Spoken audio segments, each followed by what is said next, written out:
तभी बगुले का रूप बना करके बकासुर आ गया। कौन आ गया? बकासुर, बगुले का रूप। इस बकासुर ने क्या किया? अब आया तो ये कृष्ण को मारने के लिए ही था। महाराज इसने तो भगवान श्री कृष्ण को निगल भी लिया था, लेकिन भगवान श्री कृष्ण इस बकासुर की चोंच को पकड़ करके बीच में से चीर करके इसका भी उद्धार कर देते हैं। बगुले के अंदर ध्यान करने की शक्ति होती है। बगुले के अंदर ध्यान करने की शक्ति होती है, लेकिन सफेद और गोरा रंग पाकर भी वो बगुला ध्यान किस लिए करता है? किस लिए ध्यान करता है? शिकार करने के लिए।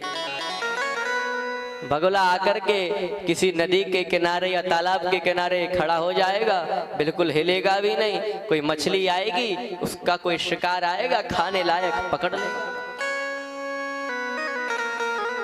तो सफेद और गोरा रंग पाकर भी जो दूसरों की हत्या के लिए ध्यान करता है, ऐसे उस बगुले को तो महाराज मरना ही पड़ता है।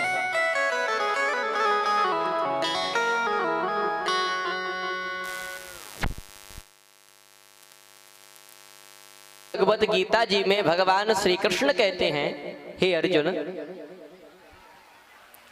कर्मेन्द्रियाणि संयम्य य आस्ते मनसा स्मरन् इंद्रियार्थान् विमूढ़ात्मा मिथ्याचारः स उच्यते।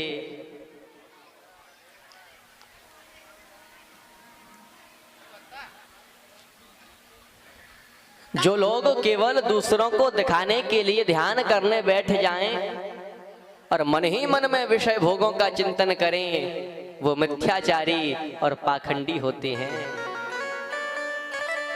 कई कई लोग तो महाराज ऐसे रहते हैं जो समय से जागेंगे, समय से नहाएंगे, समय से मंदिर में जाएंगे, पूजा पाठ करेंगे, और जब ध्यान करने के लिए बैठेंगे तो महाराज मन ही मन में विषय भोगों का चिंतन करने लगेंगे। हाथ में माला है, ध्यान कर रहे हैं, ओहो उसकी पत्नी कितनी सुंदर है, ओहो उसके घर में कूदने का रास्ता कहां से है। ध्यान देना, ऐसा ध्यान करने वाला ही है बगुला। तन तो साफ है लेकिन मन गंदा है।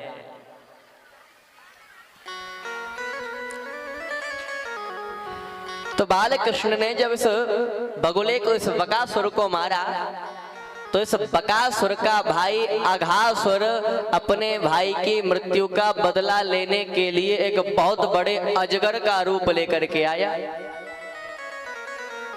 बहुत विशाल अजगर बन के आया, और जहां पर ग्वाल बाल बैठे थे वहां अपने मुंह को खोल करके बैठ गया। और इतना विशाल अजगर बन करके ये आया था कि इसका जो मुंह था, अब मुंह खोल करके ये बैठ गया तो महाराज वो ऐसा लग रहा था जैसे कोई अजगर के आकार की गुफा है, अजगर की जैसी डिजाइन की गुफा है। इसीलिए ग्वाल बाल गुफा समझ करके उसके मुख में जाने लगे।